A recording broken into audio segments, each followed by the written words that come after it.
নমস্কার প্রিয় দর্শক, প্রথমে দেখে নেব আজকের গুরুত্বপূর্ণ 30টি তাজা খবর। শুরুতেই সংবাদ শিরোনাম।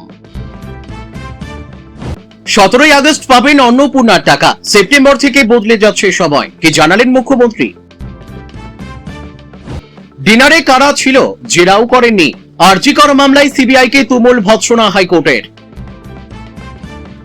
25 কোটির প্রতিশ্রুতি দিয়ে পরপর চেক বাউন্স, মোহামেডান থেকে বিতাড়িত হুমায়ুন অথই জলে ক্লাব। বিদেশি অনুদান নাকি আসন পুনর্বিন্যাস, জোড়া বিলে সমর্থন জোগানো নিয়ে স্বাক্ষর করাতে কেন্দ্র। হাসিনার বক্তব্যে ক্ষুব্ধ আরেক পাকিস্তান, বাংলাদেশ। দিল্লিকে বার্তা ঢাকার নেপথ্যে কোন সমীকরণ। দুর্নীতি মামলায় গ্রেপ্তার হতেই অপসারিত জেলা পরিষদের সহ সভাধিপতি সুজয়, শূন্য পদে এবার কে। আসন পুনর্বিন্যাস বিলে সর্বদলীয় বৈঠক চান রাহুল, ভদ্রতা করছি, কড়া বার্তা কেন্দ্রের। এফআইআর মামলা তৎকালীন বিরোধী দলনেতা শুভেন্দুর মতো অভিষেকও কি সিবিআই তদন্ত চান, হাইকোর্টে প্রশ্ন তুলল রাজ্য। বাংলায় 2 দিনে প্রায় 1500 মন্দির মসজিদের লাউডস্পিকার অপসারণ। আধুনিক জাঙ্ক সাকশন মেশিন চালু, কলকাতার পরিচ্ছন্নতায় নয়া উদ্যোগ পুরসভার। গ্রেফতার করা যাবে না সুমিতকে, শর্ত সাপেক্ষে অভিষেকের আত্মসহায়কে সুপ্রিম রক্ষা কবচ। হরমুজ খোলো, না হলে কড়া হামলা, অচলাবস্থার মাঝেই ইরানকে চরম হুঁশিয়ারি ট্রাম্পের। শুক্রবার নবান্নে শুভেন্দু সাক্ষাতে যাবেন ঋতব্রতেরা। আরজি, প্রতি জেলায় বিবেচনাধীন ভোটারদের জন্য ট্রাইব্যুনালের ব্যবস্থা হোক। রাজ্য পুলিশ ও লালবাজারের সঙ্গে সমন্বয় বাড়াতে সক্রিয় ইডি, দুর্নীতি মামলার তদন্তে গতি আনতে জোড়া বৈঠক। কাকুরগাছি ভোট পরবর্তী হিংসা, অসম থেকে গ্রেপ্তার আরো এক, ধৃতের বিরুদ্ধে 50,000 টাকা পুরস্কার ঘোষণা করেছিল সিবিআই। ইউনূসকে অন্তর্বর্তী সরকারের প্রধান করার বিষয়ে আপত্তি জানিয়েছিলেন সেনা প্রধান ওয়াকার, কি ছিল কারণ।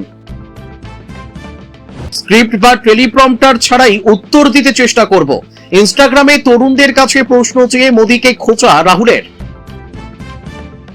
বিধানসভার কমিটি বলটন ঘিরে বিতর্ক, আইএসএফ এর নৌসাদও চেয়ারম্যান পদ পেলেন, ক্ষুব্ধ কালীঘাট তৃণমূল। মালদহে 2 বাইক আরোহীর ব্যাগ থেকে মিলল লক্ষ লক্ষ টাকা, উদ্ধার 568 গ্রাম ব্রাউন সুগারও, তদন্তে পুলিশ।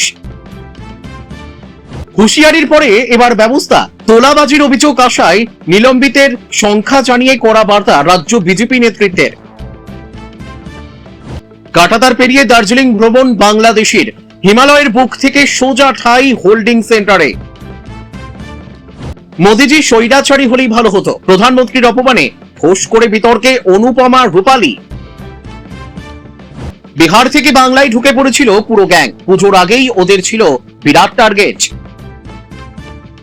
বিজেপিতে তোলাবাজির অভিযোগে সাসপেন্ড 22 জন নেতা, শোকজ করা হলো 250 জনকে। ফের বারুইপুর, নাবালিকাকে শ্লীলতাহানির অভিযোগে আটক 2 নাবালক। প্রিয় দর্শক, এতক্ষণ শুনলেন সংবাদ শিরোনাম, এবার আসছি এক এক করে বিস্তারিত খবর নিয়ে। চলতি মাসে অ্যাকাউন্টে এখনো ঢোকেনি অন্নপূর্ণা যোজনার টাকা, তা নিয়ে ছড়াচ্ছে নানা বিভ্রান্তি। বৃহস্পতিবার নবান্নে সাংবাদিক বৈঠকে বিভ্রান্তি দূর করলেন মুখ্যমন্ত্রী শুভেন্দু অধিকারী। তিনি জানান, 17ই আগস্ট অন্নপূর্ণা যোজনার টাকা পাবেন মহিলারা। সেপ্টেম্বর থেকে প্রতি মাসের দ্বিতীয় সপ্তাহে সরাসরি উপভোক্তাদের অ্যাকাউন্টে ঢুকবে টাকা। আগামী 10ই আগস্ট নারী ও শিশু কল্যাণ দপ্তরের মন্ত্রী মালতী রাভা রায়কে নিয়ে সাংবাদিক বৈঠক করবেন মুখ্যমন্ত্রী। কিভাবে ফর্ম স্ক্রুটিনির কাজ চলছে সে সংক্রান্ত সমস্ত তথ্য সাধারণ মানুষকে জানানো হবে বলেই জানান তিনি। পূর্বতন তৃণমূল সরকারের আমলেও প্রাপকের সংখ্যায় গরমিল ছিল বলেই অভিযোগ মুখ্যমন্ত্রী শুভেন্দু অধিকারীর। খতিয়ান তুলে ধরে তিনি বলেন, 2021 সালের সেপ্টেম্বরে 1,52,62,588 জন 500 টাকা করে পেয়েছেন, মাঝে বন্ধ ছিল। 2022 সালের এপ্রিল মাসে ফেব্রুয়ারি ও মার্চের টাকা একসঙ্গে পান। মোট প্রাপক 21,84,631 জন টাকা পেয়েছেন। আবার বন্ধ হয়ে যায় সেই টাকা। সে বছরের জুলাই মাস 3,77,882 জন টাকা পান। কথা যা দিয়েছেন সেই অনুযায়ী অন্নপূর্ণা যোজনার শর্ত পূরণ হওয়া প্রত্যেক মহিলা সরাসরি অ্যাকাউন্টে প্রতি মাসে 3,000 টাকা করে পাবেন বলেই জানান মুখ্যমন্ত্রী। তার দাবি, কোনো প্রকল্পের কাজ শুরু হলে তা বাস্তবায়িত করতে কিছুটা সময় লাগে। সেই অনুযায়ী কিছুটা সময় রাজ্যবাসীর কাছ থেকে চেয়ে নেন মুখ্যমন্ত্রী। বর্তমানে অন্নপূর্ণা ভান্ডারের স্ক্রুটিনির কাজ চলছে। খুব তাড়াতাড়ি প্রত্যেক আবেদনকারীর স্ক্রুটিনির কাজ শেষ হয়ে যাবে। শুভেন্দু আরো জানান, গত 10ই জুলাই পর্যন্ত আবেদনকারী মহিলা আগামী 17ই আগস্ট অ্যাকাউন্টে অন্নপূর্ণা যোজনার টাকা পাবেন। তারপর থেকে প্রতি মাসের 2 সপ্তাহে পাবেন 3000 টাকা। কারা কারা বিবেচিত হবেন সে সংক্রান্ত সমস্ত তথ্য আগামী 10ই আগস্টের সাংবাদিক বৈঠকে আরও একবার খোলসা করা হবে। এই সাংবাদিক বৈঠকে মুখ্যমন্ত্রীর সঙ্গে থাকবেন মন্ত্রী মালতী রাভা রায়। ইতিমধ্যে অন্নপূর্ণা যোজনা নিয়ে কেউ বিভ্রান্তি ছড়ালে তার বিরুদ্ধে আইনি ব্যবস্থা নেওয়ার হুঁশিয়ারিও দেন মুখ্যমন্ত্রী। কথা দিয়েছিলেন ক্লাবের সব আর্থিক সমস্যা মিটিয়ে দেবেন, আর্থিক সমস্যার সমাধান করবেন, অন্তত 25 কোটি টাকা ক্লাবকে দেবেন। কিন্তু যাবতীয় প্রতিশ্রুতির একটাও পূরণ করেননি হুমায়ুন কবির, বরং তার সই করা একটার পর একটা চেক বাউন্স করেছে। এহেন পরিস্থিতিতে নওদার বিধায়ককে ক্লাব থেকে তাড়িয়ে দিল মোহামেডান স্পোর্টিং। বৃহস্পতিবার জরুরি বৈঠকে বসে ক্লাবের কার্যকরী কমিটি। সেখানে সম্মিলিতভাবে সিদ্ধান্ত নেওয়া হয় সভাপতির পদ থেকে সরানো হবে হুমায়ুনকে। কথা দিয়েছিলেন ক্লাবের আর্থিক সংকট মেটাবেন, সেই প্রতিশ্রুতির বিনিময়ে সভাপতির কুর্সিতে বসে পড়েন। কিন্তু হুমায়ুন কবিরের কাজে ক্রমেই তিতিবিরক্ত হয়ে পড়েন মোহামেডান কর্তারা। শোনা গিয়েছিল হুমায়ুনের সই করা চেক বাউন্স হয়েছে, সেটা একবার নয়, টানা 3 বার। গোটা ঘটনায় মোহামেডান কর্তাদের মধ্যে অসন্তোষ বাড়তে থাকে। সোমবার তাকে আইনি নোটিশও পাঠানো হয় ক্লাবের তরফে। নোটিশের সারমর্ম হলো, বিধায়কের সই করা চেক থেকে অর্থ মেলেনি। এহেন আচরণের পর ক্লাবের প্রতি হুমায়ুনের উদ্দেশ্য নিয়ে প্রশ্ন উঠছে। এই অসৎ উদ্দেশ্যটা আইনত শাস্তিযোগ্য। তারপরেও সময় দেওয়া হয়েছিল নতুন সভাপতিকে, কিন্তু হুমায়ুনের তরফ থেকে সম্ভবত ইতিবাচক সাড়া মেলেনি। তারপর বৃহস্পতিবার জরুরি বৈঠকে বসে ক্লাবের কমিটি। সেখানেই সর্বসম্মতিক্রমে সিদ্ধান্ত নেওয়া হয় সভাপতির কুর্সি থেকে হুমায়ুনকে সরাতে হবে। নতুন সভাপতি হিসেবে নিযুক্ত করা হয়েছে গজল জাফরকে। উল্লেখ্য, বাংলায় পালা বদলের পরই ঢেলে সাজানো হয় মোহামেডান ম্যানেজমেন্ট। ক্লাবের সভাপতি পদে বসেন নওদা এবং রেজিনগরের বিধায়ক। দায়িত্ব পেয়েই তিনি বসেছিলেন ক্লাবের 13 কোটি টাকার দেনা মেটাতে সাহায্য করবেন। তারপরেই শুরু চেক বাউন্স পর্ব। মোট 1.5 কোটি টাকার চেক দিয়েছিলেন হুমায়ুন, কিন্তু ক্লাবের কোষাগারে একটি টাকাও ঢোকেনি। এহেন পরিস্থিতিতে ক্লাবের জরুরি বৈঠক ডাকা হয়। হুমায়ুনকেও আমন্ত্রণ জানানো হয় সেখানে, কিন্তু বিধায়ক আসেননি। অন্যদিকে টাকা কবে পাবো পোস্টার পরে মোহামেডান মাঠে। কমিটি সিদ্ধান্ত নেয় সভাপতির পদ থেকে হুমায়ুনকে সরাতে হবে। ক্লাবের জেনারেল সেক্রেটারি ওয়াসিম আকরম বলছেন, সংবিধান মেনেই সিদ্ধান্ত নেওয়া হয়েছে। হুমায়ুনের মতো সভাপতি পাওয়াটা মোহামেডান ক্লাবের ইতিহাসে কালো অধ্যায় বলেও জানিয়েছেন তিনি। যদিও ক্লাবের সামনে এখন বিরাট আর্থিক সমস্যা, যা মেটার আশা কার্যত নেই বললেই চলে। আরজিকর মামলায় কলকাতা হাইকোর্টে ফের প্রশ্নের মুখে সিবিআই। বৃহস্পতিবার বিচারপতি শম্পা সরকার এবং বিচারপতি তীর্থঙ্কর ঘোষের বিশেষ ডিভিশন বেঞ্চে এই মামলার শুনানি ছিল। তাতে বিচারপতিদের প্রশ্ন, আর কতদিন সবাই বিচারের অপেক্ষা করবে? আগামী 28 আগস্ট মামলার পরবর্তী শুনানি। অভয়ার বাবা মায়ের আইনজীবী জয়ন্ত নারায়ণ চট্টোপাধ্যায় ও শীর্ষেন্দু সিংহ রায় এদিন আদালতে জানান, শেষ 2 বছরে সিবিআই কি তদন্ত করেছে তার স্পষ্ট রূপরেখা নেই। মায়ের বয়ান রেকর্ড করা হয়েছে, ভিডিও রেকর্ডিং আমরা দিয়েছি। শেষ রাতে 16 জন ছিল। একজন স্থানীয় ব্যাংক ম্যানেজারের টিআই প্যারেড করা হয়, তার পক্ষে কি সম্ভব? সিবিআই আমাদের অতিরিক্ত হলফনামা অনুযায়ী গেলে তদন্তে আরো কিছু উঠে আসতো। পাল্টা সিবিআই আইনজীবী ধীরাজ ত্রিবেদীর দাবি, জুনিয়র চিকিৎসক সৌমিত্র রায় তার সঙ্গে শেষবার ডিনার করেছেন নির্যাতিতা। তার বয়ান এখনো নেওয়া হয়নি। আমরা প্রতিটি অভিযোগ খতিয়ে দেখছি। আমাদের আধিকারিকদের কিছু ভুল হলে নিশ্চয়ই খতিয়ে দেখবেন। অভয়ের বাবা মায়ের আইনজীবী প্রশ্ন তোলেন, কেন ওই চিকিৎসককে জেরা করা হলো না? কেন তাদের গ্রেপ্তার করা হচ্ছে না? সিবিআই আইনজীবী ধীরাজ ত্রিবেদীর দাবি, গত 7ই জুলাই সিট তদন্তভার গ্রহণ করেছে, তাই আরেকটু সময় চেয়ে নেন তিনি। এই কথা শুনে বিরক্ত হন হাইকোর্টের বিচারপতি শম্পা সরকার। বলেন, আপনাদের রিপোর্ট থেকেই তথ্য প্রমাণ নষ্ট, দেহ টেনে আনার উল্লেখ রয়েছে। এর আগে আমরা আপনাদের নির্দেশ দিয়েছিলাম, সেটা আপনারা নাকি বুঝতেই পারেননি। এই তো অবস্থা। ঘটনার দিন রাত থেকে শেষ পর্যন্ত কি হয়েছে পুনরায় জানান। আগের তদন্ত যা হয়েছে তা সরিয়ে নতুন করে তদন্ত করুন। এভাবে কতদিন আমরা মামলা বিচারাধীন রাখবো? সকলে বিচার চাইছে, কতদিন সবাই বিচারের জন্য অপেক্ষা করবে? যদিও সিবিআই এর তরফে এই প্রশ্নের কোনো সদুত্তর পাওয়া যায়নি। এই মামলার পরবর্তী শুনানি আগামী 28 আগস্ট। প্রসঙ্গত, গত 2024 সালের 9 আগস্ট আরজি করের সেমিনার হল থেকে তরুণী চিকিৎসকের দেহ উদ্ধার হয়। কলকাতা পুলিশের তরফে সঞ্জয় রায় নামে এক সিভিক ভলেন্টিয়ারকে গ্রেপ্তার করে। কলকাতা হাইকোর্টের নির্দেশে তদন্তভার নেয় সিবিআই।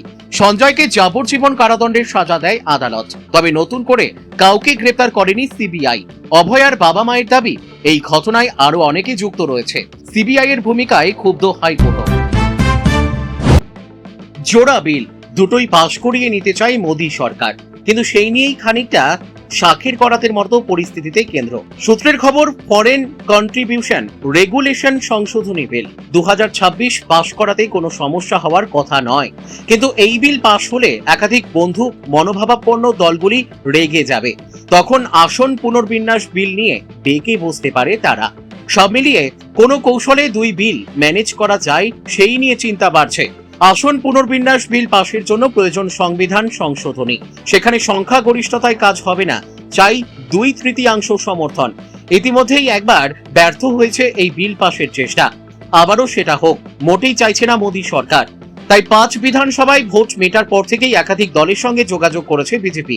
তাদের অনেকেই আশ্বাস দিয়েছেন এবার তারা সমর্থন করবে আসন পুনর্বিন্যাস বিলে। আঞ্চলিক দলগুলির মধ্যে তৃণমূল এবং ডিএমকে কে বিশেষ গুরুত্ব দেওয়া হয়েছে সংবিধান সংশোধনীতে সমর্থন আদায়ের জন্য।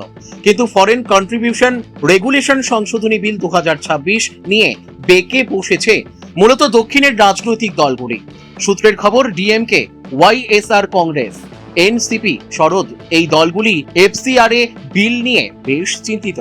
একই ছবি উত্তর পূর্বে বিজেপির শরিকদের মধ্যেও। তাদের আশঙ্কা, এই বিলের পক্ষে ভোট দিলে ভাঙ্গন ধরতে পারে ভোট ব্যাংকে। সংশোধনীতে যেসব প্রস্তাব রয়েছে সেটা একটু নমনীয় করতে চায় এই দলগুলি, এমনটাই সূত্রের খবর। এনসিপি অর্থাৎ শরদ বলছে সমস্ত দাতাদের সন্দেহ করা উচিত নয়। ডিএমকের মতে এই বিলে সমর্থন করা সম্ভব নয়, তবে একটা রাস্তা খোলা থাকছে সব দলের জন্যই। ধরা যাক দক্ষিণের দলগুলি সংসদে এফসিআরএ বিলের বিরোধিতা করল, তাতে ভোট ব্যাংকে চির ধরার সম্ভাবনা নেই। এই দলগুলির ভোট না পেলেও বিল পাস করাতে অসুবিধা হওয়ার কথা নয়। তারপর সংবিধান সংশোধনের জন্য এই দলগুলি কেন্দ্রকে সমর্থন দিতে পারে। এই বিষয়টি নিয়ে নানা দলের মধ্যে ভাবনা চিন্তা শুরু হয়েছে বলেই খবর। সম্ভবত সে কারণেই চলতি সপ্তাহের বদলে পরবর্তী সপ্তাহে এফসিআরএ বিল পেশের ভাবনা চিন্তা চলছে, যদিও বিরোধীরা ইতিমধ্যেই এই বিলের বিপক্ষে সুর চড়িয়েছে। দেশত্যাগের 2 বছর পূর্তি দিনে এক অনুষ্ঠানে মুখ খুলেছেন শেখ হাসিনা। বাংলাদেশের প্রাক্তন প্রধানমন্ত্রীর হুঙ্কার, চলতি বছরই ডিসেম্বর মাসে দেশে ফিরবেন। কিন্তু হাসিনার এই মন্তব্যে ক্ষোভ প্রকাশ করল ঢাকা। তাদের দাবি, এই অনুষ্ঠান নিয়ে ভারতের কাছে উদ্বেগ জানানো হয়েছিল, তা সত্ত্বেও এই অনুষ্ঠান আয়োজন করা হয়েছে। তার প্রভাব ভারত বাংলাদেশ দ্বিপাক্ষিক সম্পর্কে পড়বে। কিন্তু হাসিনার মন্তব্যের পরেই সাকিব আল হাসানের বাড়িতে হামলা। আওয়ামী লীগ কর্মীদের ওপর নির্যাতন নিয়ে একটি শব্দও খরচ করেনি বাংলাদেশের বিদেশ মন্ত্রক। ঢাকার বিবৃতিতে বলা হয়েছে, ভারতের সঙ্গে গঠনমূলক সম্পর্ক রাখতে চায় বাংলাদেশ। একে অপরের সার্বভৌমত্ব বজায় রেখে অভ্যন্তরীণ বিষয়ে হস্তক্ষেপ না করে এই সম্পর্ক রাখা দরকার। কিন্তু গণহত্যাকারী শেখ হাসিনাকে ভারতের মাটিতে বসে যেভাবে বক্তব্য পেশ করার অনুমতি দেওয়া হলো, তাতে গোটা দেশ ক্ষুব্ধ। ভারতকে আগে থেকেই জানানো হয়েছিল এই অনুষ্ঠান নিয়ে বাংলাদেশের আপত্তির বিষয়টি। ঢাকার তোপ, হাসিনাকে প্রত্যর্পণের অনুরোধে পাত্তা দিচ্ছে না ভারত, অথচ হাসিনাকে মিডিয়ায় কথা বলার অনুমতি দেওয়া হলো। জুলাই আন্দোলনের বর্ষপূর্তিতে এহেন উদ্যোগ বাংলাদেশকে আঘাত দিয়েছে বলেও দাবি ঢাকার। হাসিনার মন্তব্যের পরেই সাকিবের মাগুরার বাড়িতে হামলা হয়েছে, বোমা পড়েছে, আগুন ধরিয়ে দেওয়ার চেষ্টা হয়েছে। আওয়ামী লীগের কথাই বাংলাদেশে তাদের দলীয় কর্মীদের ওপর কিভাবে নির্যাতন চলছে এটাই তার প্রমাণ। অথচ এই ইস্যু নিয়ে নীরব ঢাকা। দেশের ক্রিকেট আইকনের বাড়িতে হামলা হলো, কিন্তু সেটার প্রতিবাদটুকু শোনা যায়নি। বুধবার দিল্লির ফরেন করেসপন্ডেন্ট ক্লাবে ভার্চুয়ালি বক্তব্য রাখেন হাসিনা পুত্র সজীব ওয়াজেদ জয়। তিনি বলেন, পুলিশি হেফাজতে আওয়ামী কর্মীদের খুন করা হচ্ছে, সংবাদ মাধ্যম আক্রান্ত। সেই হিংসা নিয়েও তারেক রহমানের সরকার নীরব। ভারতকে হুঁশিয়ারি দিয়ে জয় বলেন, এই মুহূর্তে আপনাদের পূর্বে যে দেশটি রয়েছে সেটি আর একটি পাকিস্তান। আইএসআই বাংলাদেশকে পরিচালনা করছে। পাক ঘনিষ্ঠ মৌলবাদীদের বারবারন্ত। হিজবুত তাহরিরের মতো সংগঠন সক্রিয়। ভারত বিশ্বের বৃহত্তর গণতান্ত্রিক দেশ। ভারতের সংবাদ মাধ্যম স্বতন্ত্র। তাই আমার আবেদন, বাংলাদেশের বর্তমান বেহাল অবস্থার কথা ভারতীয় সংবাদ মাধ্যম যেন তুলে ধরে, তাহলে আন্তর্জাতিক আঙিনায় বিষয়গুলি প্রকাশ্যে আসবে। বাংলাদেশকে সঠিক পথে ফিরিয়ে আনা না হলে ভারতের ভবিষ্যৎ বিপন্ন। দুর্নীতি মামলায় গ্রেপ্তার হয়েছেন মাসখানেক হলো। এরপরই সিংহভাগ সদস্যের অনাস্থা প্রস্তাবের জেরে অপসারিত হলেন পুরুলিয়া জেলা পরিষদের সহসভাধিপতি সুজয় বন্দ্যোপাধ্যায়। তার শূন্য পদে এবার কে, এই প্রশ্ন উঠতেই শুরু হয়েছে জল্পনা। দলবদলকারী বিজেপি সদস্য কলেন্দ্রনাথ মান্ডিকে সেই চেয়ারে বসানো হতে পারে। অন্যদিকে জেলা সভাধিপতি নিবেদিতা মাহাতোর বিরুদ্ধেও অনাস্থা আনা হয়েছিল, কিন্তু গোপনে ঠিক হয় তাকে সরানো হবে না। মূল টার্গেট সুজয় বন্দ্যোপাধ্যায়। ফলে নিজের পদেই বহাল রয়েছেন নিবেদিতা। গত রবিবার ঝাড়খণ্ডের বোকারোর একটি রিসর্টে তৃণমূলের 22 জন সদস্য গোপন বৈঠক করে সভাধিপতি নিবেদিতা মাহাতো ও তার সঙ্গে থাকা 3 সদস্যের সঙ্গে। সেই বৈঠকেই সিদ্ধান্ত হয় অনাস্থা ডাকা হলেও নিবেদিতাকে সরানো হবে না, সরানো হবে সুজয়কে। তাকে সরাতে নেতৃত্ব দেবেন সভাধিপতি নিবেদিতা। ওই গোপন বৈঠকের প্লট মতোই বৃহস্পতিবার অনাস্থা বৈঠকে তা উপস্থাপিত করেন স্বয়ং সভাধিপতি। পুরুলিয়া জেলা পরিষদের মোট আসন সংখ্যা 45। 2023 সালের পঞ্চায়েত নির্বাচনের ফলাফলে তৃণমূল পায় 43টি আসন, বিজেপির দখলে আসে 2টি। পরে তৃণমূলের এক সদস্য মারা যাওয়ায় সংখ্যা কমে দাঁড়ায় 42-এ। ভোটের আগে কলেন্দ্রনাথ মান্ডি নামে আরেক সদস্য বিজেপিতে যোগদান করেন। ফলে এখন তৃণমূলের সদস্য সংখ্যা 41। তৃণমূল কংগ্রেসের মোট অনাস্থা এনেছিলেন 24 সদস্য। অনাস্থা আনা হয়েছিল জেলা পরিষদের সভাধিপতি নিবেদিতা মাহাতো ও সহ সভাধিপতি সুজয় বন্দ্যোপাধ্যায়ের বিরুদ্ধে। এ পর্যন্ত ঠিক ছিল। এরপরই কাহানি মে টুইস্ট। গত রবিবার ঝাড়খণ্ডের বোকারোর একটি রিসর্টে তৃণমূলের 22 জন সদস্য গোপন বৈঠক করে সভাধিপতি নিবেদিতা মাহাতো ও তার সঙ্গে থাকা 3 সদস্যের সঙ্গে। সেই বৈঠকেই সিদ্ধান্ত হয় অনাস্থা ডাকা হলেও নিবেদিতাকে সরানো হবে না, সরানো হবে সুজয়কে। তাকে সরাতে নেতৃত্ব দেবেন সভাধিপতি নিবেদিতা। ওই গোপন বৈঠকের প্লট মতোই বৃহস্পতিবার অনাস্থা বৈঠকে তা উপস্থাপিত করেন স্বয়ং সভাধিপতি। অথচ পালা বদলের পরেও তারা একসঙ্গে জেলা পরিষদের কাজকর্ম চালাচ্ছিলেন। বিভিন্ন দরপত্র আহ্বান নিয়ে জেলা শাসকের দ্বারস্থ হয়েছিলেন, কিন্তু সুজয় গ্রেপ্তারের পরই হঠাৎ নিবেদিতা সুজয়ের সমীকরণ বদলে যায়। এদিনের অনাস্থা বৈঠকে গড়হাজির ছিলেন তৃণমূল পরিচালিত এই জেলা পরিষদের দলনেতা তথা প্রাক্তন বিধায়ক স্বপন বেলথরিয়া, রাজ্য তৃণমূলের সম্পাদক তথা পুরুলিয়া জেলা পরিষদের পূর্ত কার্য ও পরিবহন স্থায়ী সমিতির কর্মাধ্যক্ষ হংসেশ্বর মাহাতো, জনস্বাস্থ্য ও পরিবেশ স্থায়ী সমিতির কর্মাধ্যক্ষ তথা পুরুলিয়া জেলা তৃণমূলের প্রাক্তন সভাপতি রাজীব লোচন সোরেনের স্ত্রী। গত বুধবার সভাধিপতি নিবেদিতা মাহাতোর অনাস্থার বৈঠক থাকলেও জেলা পরিষদের কোনো সদস্য হাজির হননি, শুধু ছিল পুলিশ। তাই তিনি এই চেয়ারেই বহাল রয়েছেন যথারীতি। আগামী সপ্তাহেই ফরেন কন্ট্রিবিউশন রেগুলেশন সংশোধনী বিল ও আসন পুনর্বিন্যাস বিল পাশ করাতে মরিয়ে মোদী সরকার। বাধা হয়ে দাঁড়াচ্ছে সংসদে বিরোধীদের একটানা বিক্ষোভ। অচলাবস্থা কাটাতে বিরোধী দলগুলির সঙ্গে কথা বলছেন শাসক দলের নেতারা। বুধবার রাহুল গান্ধীর সঙ্গে দেখা করেন সংসদ বিষয়ক মন্ত্রী কিরেন রিজিজু। যদিও লোকসভার বিরোধী দলনেতার সঙ্গে মন্ত্রীর 1 ঘন্টার বৈঠকে কোনো রফা সূত্র মেলেনি বলেই জানা গিয়েছিল। বৃহস্পতিবারের খবর, শাসক দলের তরফে বার্তা দেওয়া হয়েছে ভদ্রতার খাতিরেই কংগ্রেস সহ বিরোধী দলগুলির সমর্থন চাওয়া হচ্ছে, কারণ সংখ্যা রয়েছে কেন্দ্রের কাছে। কার্যত বিরোধী আপত্তি উড়িয়ে জোড়া বিল পাশ করিয়ে নেওয়ার হুঁশিয়ারি দেওয়া হয়েছে শাসক দলের তরফে।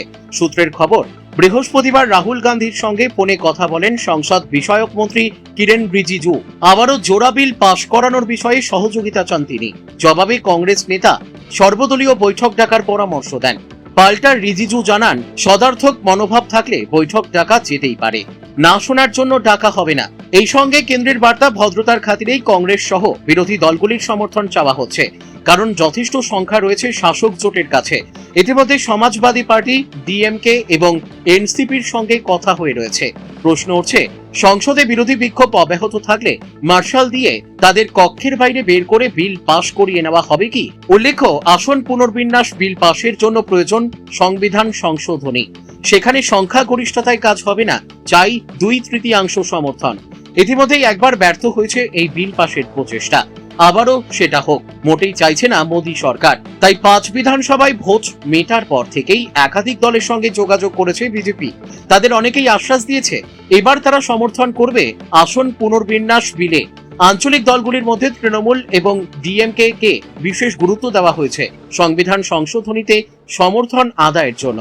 কিন্তু ফরেন কন্ট্রিবিউশন রেগুলেশন সংশোধনী বিল 2026 নিয়ে বেঁকে বসেছে মূলত দক্ষিণের রাজনৈতিক দলগুলি।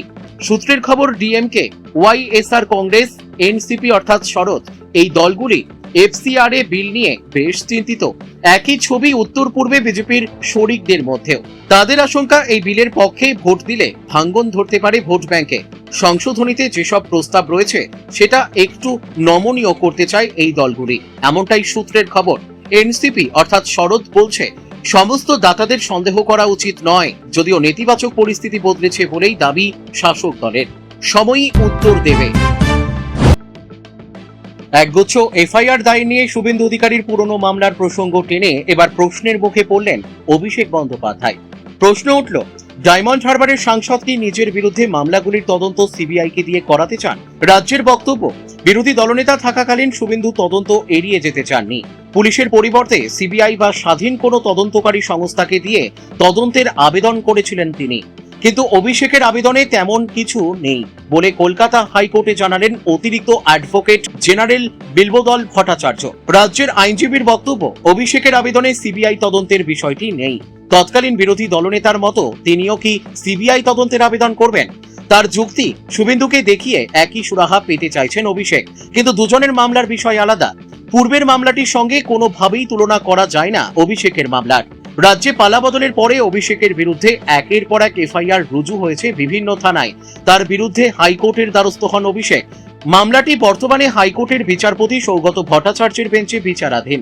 বস্তুত, মুখ্যমন্ত্রী শুভেন্দু যখন বিরোধী দলনেতা ছিলেন তখন তার বিরুদ্ধেও একের পর এক এফআইআর রুজু হয়েছিল। তার বিরুদ্ধে আদালতে গিয়েছিলেন তিনিও।